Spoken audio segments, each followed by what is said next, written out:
With me is Shehata from BBC Arabic. So tell us, you've been speaking to people in Gaza. How are they getting on with the day-to-day task of finding food or shelter? There's a problem, not even with the people I talk with, but with other, like testimonies on some Arabic channels and social media. They were asked to move from east of Gaza to the west. So some of them left Jabalia, where it was head before, to Al-Shifa compound.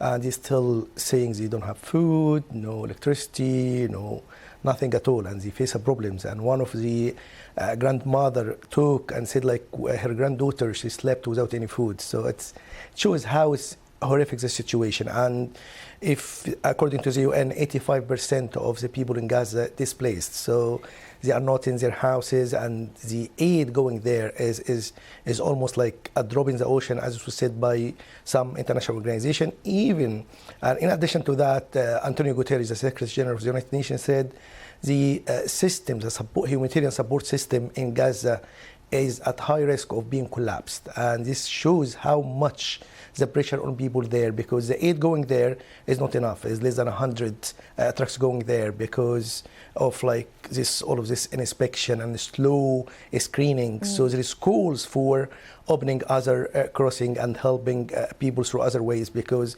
health situations, there is fear of spread of some diseases, because there is a spread of the rubbish and there is no toilets and the hygiene systems. So there is nothing there on health level or food level. And some people jumped on the fences of 4 houses to get food because they are very hungry.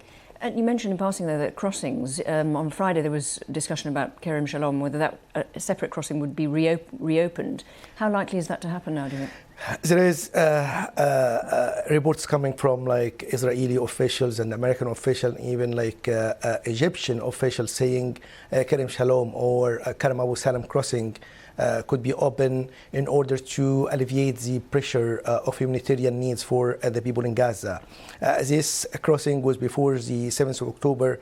There is more than 60% of the trucks of goods and stuff going to Gaza going from this crossing. So it's very crucial. If this to open, it will help a lot to that. But the main thing for the Palestinian, and even the frustration of the Arab countries and the Palestinian envoy to the UN, Riyad Mansour, saying it's a sad day because situation is you need to have a ceasefire in order to allow to solve the problem, because the crossing will alleviate the humanitarian cause, but the ceasefire will help to stop people killed, because there is more than 17,000 people killed so far, and there is more than 46,000 injured, and there is about 7,000 of them children killed among these more 17,000 people. So the tragedy is much. And even Guterres said what happened from Hamas is condemned in Israel, but is not justifying for Israel to kill civilian people. And the American pressure on